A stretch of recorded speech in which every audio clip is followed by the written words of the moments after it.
समय बहुत बड़वान। हिंदू शास्त्र अनुसार समय को बहुत शक्तिशाली बोली कहुଯାଇଛି। समय चक्र ही मनीष को सुख दुख हानि लाभर परिचय कराई।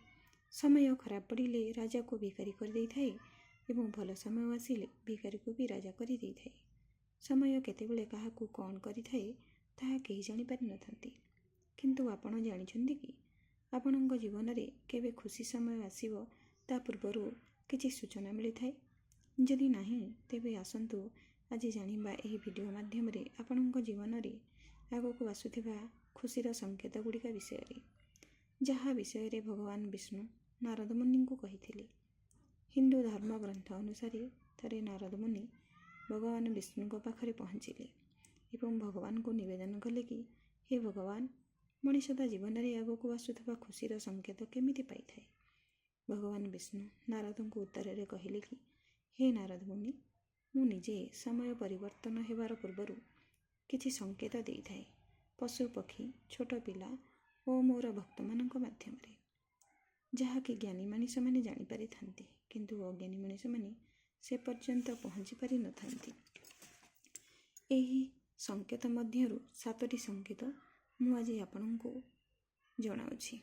प्रथम रे जदि कौनसी लोकर निद्रा ब्राह्म मुहूर्त रे खुले एवं भगवान को दर्शन करे किंबा सेही लोक रो हाथ धरी आगको केही बाट कढ़ाई नहीं जबार दृश्य देखे तेबे जानि रखिबे आगको तार भाग्य खोलिबार संकेत मिलुछि।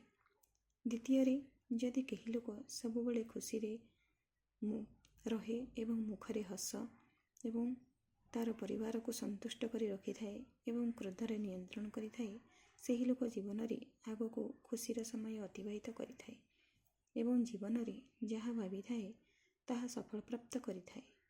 प्रसन्नचित्त मनीष पाखरे सबुबले भगवान वास करिथांती।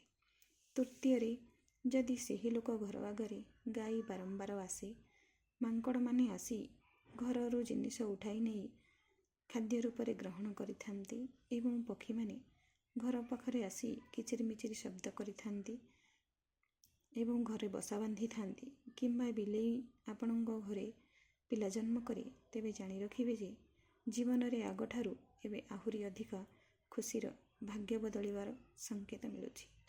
चतुर्थ रे जदि आपणଙ୍କ घरको छोट पिला बारंबार आसुछंती एवं आपणଙ୍କୁ देखि हसुछंती, आपणଙ୍କ आडू चाहुछंती, तेबे जानि रखिबे आपणଙ୍କ घरे किछि खुशी खबर मिलिबार अछि बा आपणଙ୍କ घरको नुआ सदस्य आसिबार सूचना मिलुछि।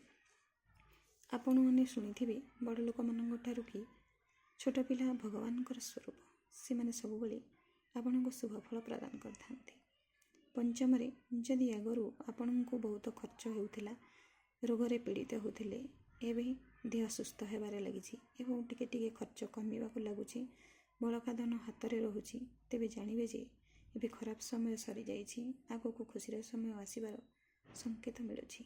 षष्ठ रे जदि स्वप्न रे आपण भगवानकर आरती करुछंती एवं भगवान को आपण दर्शन करुछंती एवं से आपणଙ୍କୁ चाहुछंती एवं आपणଙ୍କ घरको बहुत दिन परे पुराणा बंधु आसुछंती, तेबे जानि रखिबे जे आगको भल समय आसिबार सूचना मिलुछि। यह सहित कौनसी महिलार बाम अंग और पुरुषर डाहाण अंग डेई थाए ताहेले शुभ समय आगमनर सूचना मिली थाए। सप्तम रे जदि कौनसी लोक सकाळु सकाळु शुभ कार्य बाहर को जाउछि, बाटरे कौनसी साधु सन्थ और गुरुजन लोकन को देखे एवं सेमानकर आशीर्वाद मिल जाए, तेबे जानि रखिबे जे आपण जेउ काम रे बाहर को जाउछंती ताहा शुभाशुभ एवं कार्य सिद्धि हेबार संकेत मिलुछि। एवं आहुरी मध्य संध्या समय रे आपणଙ୍କ घरको किए जलपूर्ण पात्र किंबा मिठा किंबा क्षीर धरी आसुथाए, तेबे जानिबे आपणଙ୍କ भाग्य खोलिबार संकेत मिलुछि। तेणु सांग माने आज यह थिला 7टी संकेतर कथा मु आपण माननको जहा जणाइली। एबे आपण माने एही संकेत जानि परिबे कि आपणଙ୍କ भाग्यर समय केबे आसीबार खोलिबार अछि। रहुछि वीडियोटी जदि आपनको भल लागि थाए तेबे सब्सक्राइब एवं लाइक करदेवे एवं आगको बढ़िबार आशीर्वाद देवे। जय जगन्नाथ सांग माने।